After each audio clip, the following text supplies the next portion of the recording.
अस्सलाम वालेकुम जी। Social media पर इमरान खान साहब के खिलाफ एक बड़ी घिनौनी सी साजिश हो रही है, जिसमें ये कहा जा रहा है कि जो इमरान खान साहब के मुहाफिज हैं उन्होंने ये जो सदफ नईम साहिबा चैनल 5 की रिपोर्टर थी, अल्लाह ताला उनको करवट करवट जन्नत नसीब करे, उनके मुहाफिजों ने उनको धक्के दिए हैं, जिसके बाद वो कंटेनर के हैंडल को सही तरीके से ग्रिप नहीं कर सकी और वो धक्के की वजह से नीचे गिरी और जो उसका टायर है उसने उसके सर को कुचल दिया और उनकी मौके पर जो है वो डेथ हो गई।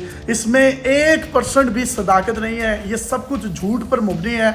इसके जो ऐनी शाहिदीन हैं और वो लोग जो सदफ के बिल्कुल साथ साथ चल रहे थे, ये उनसे मैंने तमाम तर इन्फॉर्मेशन ली है और उनकी इजाज़त से आपको ये मैं बता रहा हूँ। ये टोटल 5 लोग थे। वाकया कुछ यूँ हुआ, इन 5 लोगों में दुनिया न्यूज़ के रिपोर्टर हैं इखलाक बाजवा साहब, जो कि पॉलिटिकल बीट करते हैं। उसके साथ उनका कैमरामैन था जिसका नाम आसिफ परवेज़ टोबा है। इसके साथ नियो टीवी के एक रिपोर्टर थे सलमान काशिफ साहब और उनका कैमरामैन था, जबकि जो 5वीं शख्सियत थी वो सदफ नईम साहिबा खुद थी।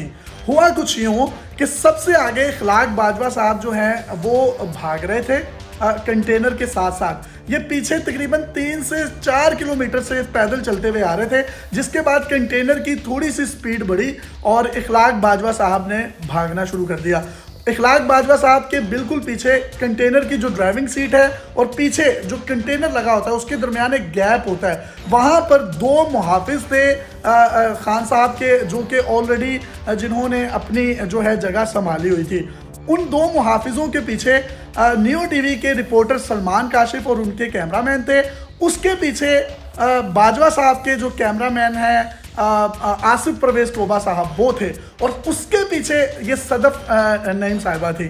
जैसे ही वो कंटेनर ने थोड़ी सी स्पीड पकड़ी तो इन लोगों ने भागना शुरू कर दिया और उसकी स्पीड जूं जूं थोड़ी सी तेज़ हुई, इखलाक बाजवा साहब जो है वो वहाँ पर रुक गए और उनके पीछे जो रिपोर्टर थे नियो टीवी के सलमान काशिफ और उनके कैमरामैन वो भी रुक गए, जबकि सदफ जो है वो कॉन्टीन्यूसली भागती हुई आ रही थी और उनकी टक्कर जो है वो इखलाक बाजवा साहब के साथ हुई है, जो दुनिया न्यूज़ के रिपोर्टर हैं। उनकी टक्कर हुई तो इखलाक बाजवा साहब ने मुझे खुद बताया, अभी मेरी फ़ोन पर उनसे बात हुई, जिस पर उन्होंने इसको सदफ को मना किया कि रहने दो, शॉर्ट नहीं होगा या हम नहीं पहुंच सकेंगे। जिस पर उन्होंने जो आखिरी जुमला सदफ नईम साहिबा ने इखलाक बाजवा साहब को कहा कि नहीं बाजवा साहब मैंने जाना है, और वो भागना शुरू कर दिया उसने। आसान लफ्ज़ों में अगर मैं आपको बताऊं तो सदफ जो है कंटेनर और पार्टीशन के जो ब्लॉक्स जीडी रोड पर पड़े होते हैं उसके दरमियान में भाग रही है।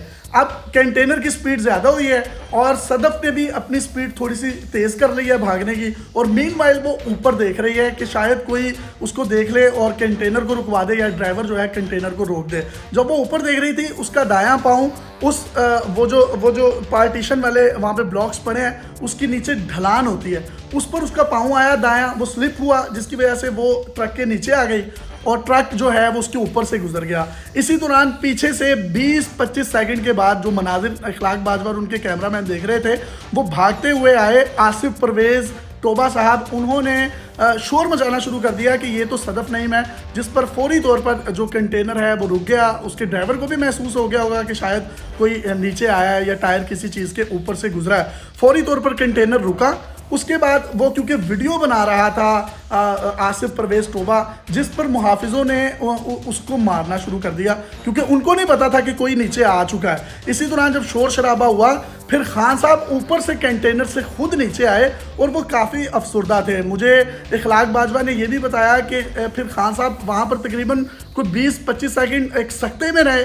उसके बाद उन्होंने ऑर्डर किया कि वहाँ से कंटेनर में से कुछ चादर लेकर आए। एक ऑरेंज रंग की चादर आई जो कि सदफ नईम साहिबा के ऊपर डाली गई। उसके बाद वो कंटेनर के ऊपर गए, ऊपर जाकर उन्होंने ये अनाउंसमेंट की कि हम अपने जो आज का हमारा लॉन्ग मार्च है इसको हम यहीं पर मुलतवी कर रहे हैं कल के लिए, और ये इंतहाई अफसोसनाक है। और उन्होंने अपने कारकुनान को भी इस चीज़ की हिदायत की और पार्टी वर्कर्स को भी हिदायत की कि वो इनके जो घर के मामलात हैं, इनके फाइनेंशियल मामलात हैं, उनको भी देखें, और इसके साथ साथ जो पीटीआई के मुतल्लिका जो कारकुनान हैं वो उनके घर तक पहुँचे। और हमाद अज़हर साहब अभी उनके घर में पहुँचे हैं, उनके घर में गए हैं, अभी मैं उनके घर से होकर आया हूँ। तो ये एक हादसा है। इससे पहले मैं आपको ये भी बताता चलूँ कि जब मियां मोहम्मद नवाज शरीफ साहब अपना लॉन्ग मार्च इस्लामाबाद से वापस लाहौर बारास्ता जीटी रोड लेकर आ रहे थे तो लाला मूसा के मुकाम पर उनकी गाड़ी के नीचे भी मतलब वो कैप्टन सफदर की गाड़ी के नीचे एक बच्चा आ गया था, मुझे अच्छी तरीके से याद है, और वो कवरेज मैं खुद कर रहा था। तो इसका क्या मतलब है, नवाज शरीफ या कैप्टन सफदर साहब उसके कातिल है? नहीं, हरगिज़ ऐसा नहीं है, ये एक हादसा है, हादसे को हादसा ही रहने देना चाहिए। वो ये कोई मतलब पीटीआई के बंदे के साथ भी हो सकता है, पीपल्स पार्टी के बंदे के साथ भी हो सकता है, किसी के साथ भी हो सकता है जब इतने ज़्यादा मैसेज होते हैं। आज एक पंजाब पुलिस के कांस्टेबल को हार्ट अटैक हुआ इसी दौरान में, तो क्या उसके कातिल भी इमरान खान साहब हैं? तो भाई जिसकी जहाँ पर मौत है उसने तो वहाँ पर पहुँच जाना होता है, लेकिन कम से कम इसको सियासी रंग नहीं देना चाहिए। सदफ के 2 बच्चे हैं जिसमें उसकी जो बड़ी बेटी है उसकी उम्र 20 साल है, जबकि उसका बेटा जो है वो 16-17 साल का है। इसके हस्बैंड जो है नईम, वो भी कैमरामैन है। जबकि उनके जो बच्चों से मेरी बात हुई तो उनका ये कहना था कि आज हमने मामा को मना किया था कि आप ना जाएं, लेकिन मामा ये कहती थी कि मेरा पैशन है। लेकिन मैं ये समझता हूँ पैशन से बढ़कर एक मजबूरी भी होती है काम करने की, जिसपे उन्होंने अपने बच्चों को फीड करना था, और उनके हस्बैंड भी उनके शाना बशाना ये तमाम तरह अमूर सर अंजाम देते थे। और हर शख्स जो है वो, मैं अपनी अगर पर्सनली बात बताऊँ तो कज़ाफ़ी स्टेडियम में हम मिलते थे तो मैं उनको इतना तंग करता था, लेकिन मैंने कभी उस शख्सियत के मतलब माथे पे करवट तक नहीं देखी। वो इतनी मिलनसार और इतनी खुश मिजाज औरत थी। अल्लाह ताला उसको करवट जन्नत नसीब करे। और उसके लिए जो है हुकूमत पंजाब ने 25 लाख, जबकि वज़ीर आज़म पाकिस्तान शहबाज शरीफ साहब ने 50 लाख रुपए की अनाउंसमेंट की है। मैं समझता हूँ कि काश ये अनाउंसमेंट इन सहाफ़ियों की ज़िंदगियों में अगर कर दी जाए तो क्या ही अच्छा हो।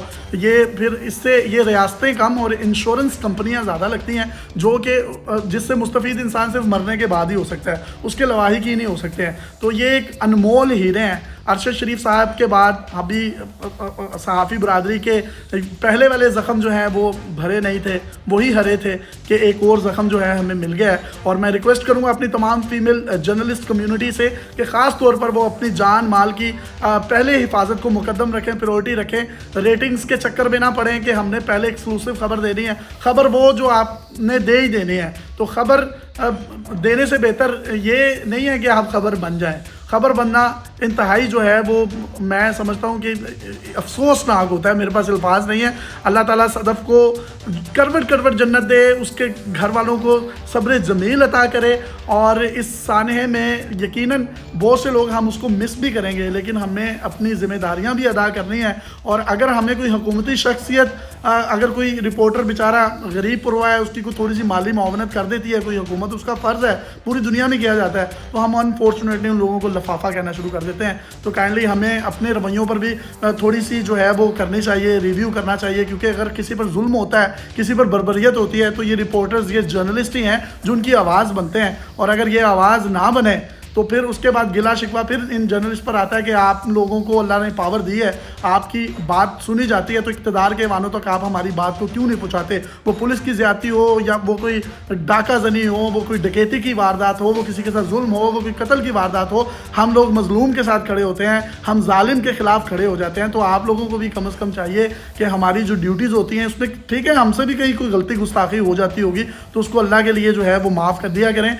लेकिन हम लोग आप लोगों की वजह से, आप लोगों की स्टोरीज की वजह से अनदेखे दुश्मन सुबह से लेकर शाम तक बनाते हैं। लेकिन यही अगर तोक है तो ये चलता रहेगा।